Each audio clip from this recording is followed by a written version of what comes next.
pag nag-garden nga ako from di, nakangiti ako palagi. Hindi ko alam bakit ano. Pag habang ginagawa ko sila, tinatanggalan ko ng damo, tinatanim ko, parang saya-saya ko, tapos nakangiti ako palagi. Nararamdaman ko, naka-smile ako.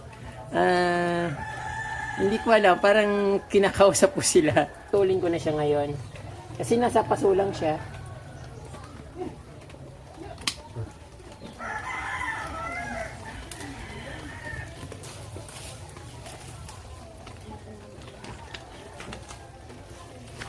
Ganda oh.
Umaga sa inyo mga ka-from day. Ngayon po ay nandito naman ako sa garden ng aking sister or ate dito sa kapitbahay ko.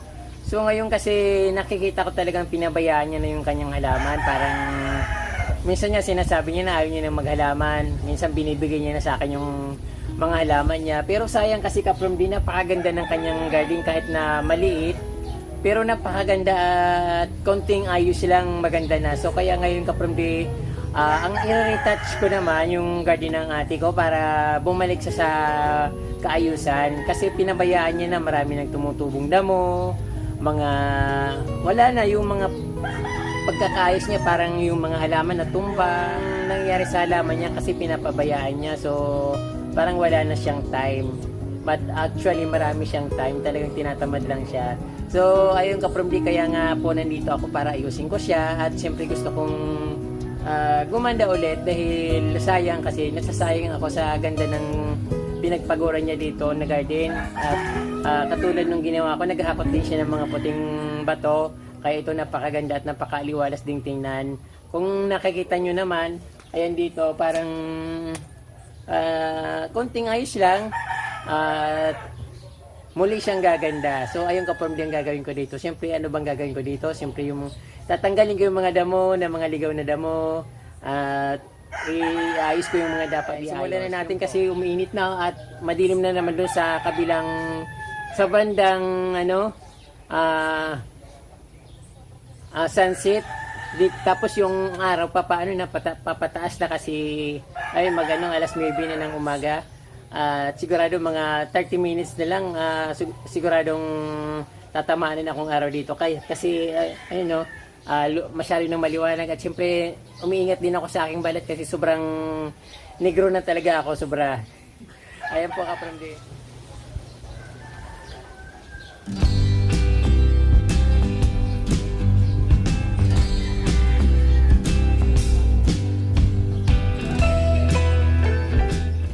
So actually parang hindi ko alam kung saan ko sisimulan kasi okay naman siya.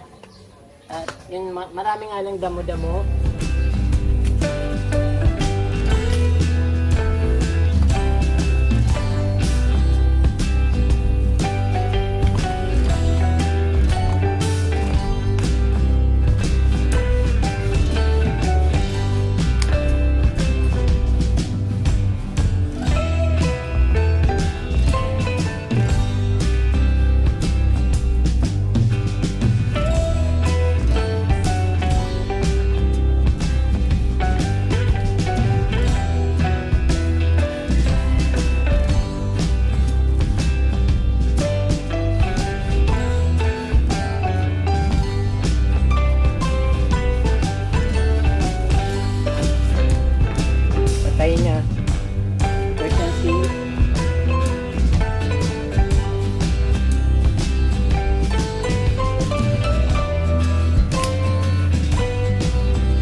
Puputulin ko na lang ito mga ka-from D kasi ano na hindi niya kaya ng ano. Maganda naman siyang tinang kaso siyempre pabulok na siya. Pag pinutol ko siya, parang sasanga rin naman siya kasi ganoon talaga pag mga halaman kapag pinuputol, nagsasanga rin siya sa bandang huli. Parang nagre-regrow siya. So kaya ngayon dahil crowded na siya masyado, sobrang daming bunga at napakabigat, puputulin ko na siya ngayon. Kasi nasa paso lang siya.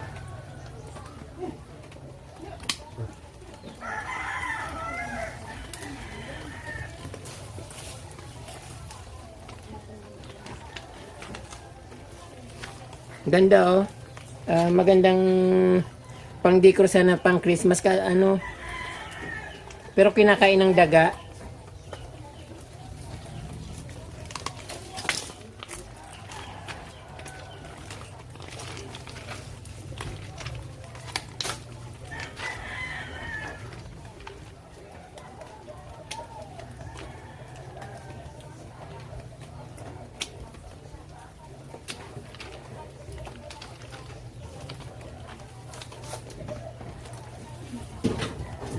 Syngonium, sobrang lush.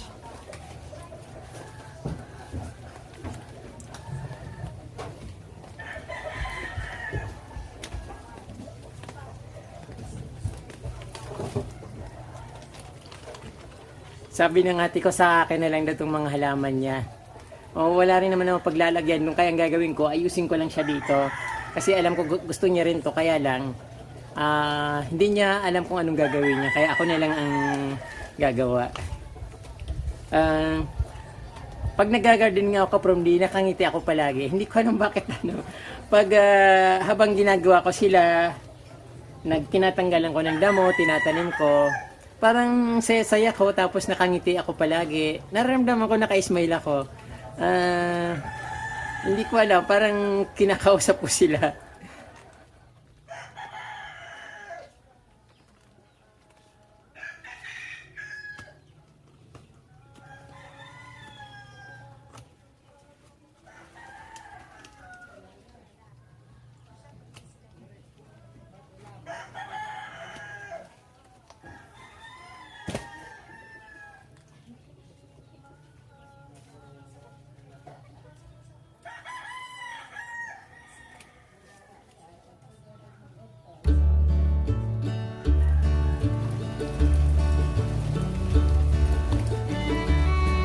Ito na po ka-from D.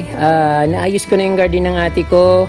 Nilagyan ko siya ng pathway kasi dati lahat na daanan nilagyan niya ng halaman. So just in case na gusto niyang ayusin ulit yung halaman niya, mayroon siyang dadaanan dito sa yung ginawa kong pathway. So mas madali niyang maayos at hindi siya tatama rin. At napakahirap ayusin ka-from D kasi sa liit ng garden niya, napakarami niyang variety ng plants. Hindi ko alam kung anong gagawin ko. Kaya ginawa ko by grouping na lang. So although kasi sobrang dami, kahit ginawa kong by grouping, magkakatabi pa rin sila kasi kukunti naman yung yung liit ng space ng garden niya. Kaya ayun. So ayan, naging maaliwalas naman yung dating niya at maganda na ulit siyang tingnan.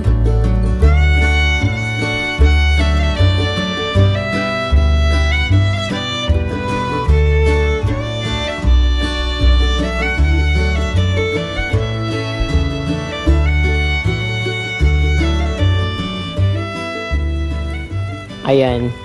Yung yung winter Christmas na kaladium na ulit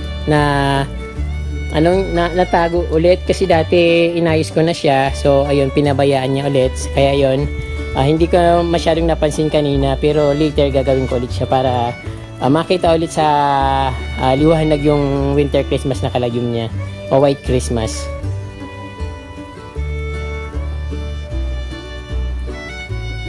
So yung niya, yung Persian shield, napakagandang tingnan at very beautiful kapag pag combination ng mayana na kulay pula at yung Persian shield na medyo nagpa-purple na nagpi-pink. Ayan.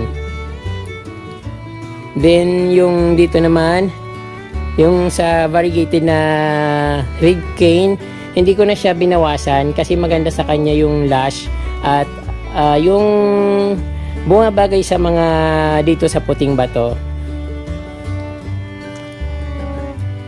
din dito hindi ko masyadong binawasan yung mga nandito sa puno kasi maganda naman siyang tingnan kahit na magulo, maganda pa rin tingnan. Tapos yung nandito na makapal na may mga mayana na halos marami ng patay na dahon, ayan na siya. At naging medyo nabawasan ng konti pero mas maganda naman tingnan kaysa sa dati. Yung putos niya gumagapang na dito sa kanyang dingding. Maganda siya, magiging variegated yung dahon niya kasi dati ganyan din yung aking golden putos. Din nung lumaki siya, naging variegated at yung mga dahon niya sobrang laki na at parang mga plato na yung dahon niya. So ito na nga siya ngayon. Okay naman siguro matutuwa na yung kapatid ko dito at hindi niya na aayawan yung mga halaman na tinanim niya. Sabi nga niya sa akin na raw lahat yung halaman niya. Mas maganda kung pagandahin ko na lang dito kasi wala rin naman yung tataniman. Saka mas maganda yung ang mga kapitbahay mo ay may magagandang garden, hindi lang yung garden ko. Maganda ba talaga garden ko? Sabi ganun.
Ayan po kapramli, tapos na po ako sa pag-restore ng garden ng ate ko. At medyo okay na siya at sana hindi na siya tatamarin maghalaman at muli niyang papagandahin at alagaan kanyang mga tinanim dito na matagal niya ng alaga. So sana sipagin na ulit siya maghalaman. Marami pong salamat sa inyo kapramli sa inyong panonood at ayun na bibingi ako sa mga tilaok ng manok. So actually kapag hindi ako nagsasalita, hindi rin naman sila maingay. Pag once na magsalita na ako yan, sasabayan na nila ako. Siguro nagsiselebrate sila sa ginawa ko. Ayan kapramdi, marami pong salamat at huwag niyo pong kalimutan mag-subscribe at pindutin po yung notification bell at pakishare na rin po yung video para mapanood po ng iba. So ang dami kong mga dito nang bubuli. Salamat po mga kapramdi. Bye!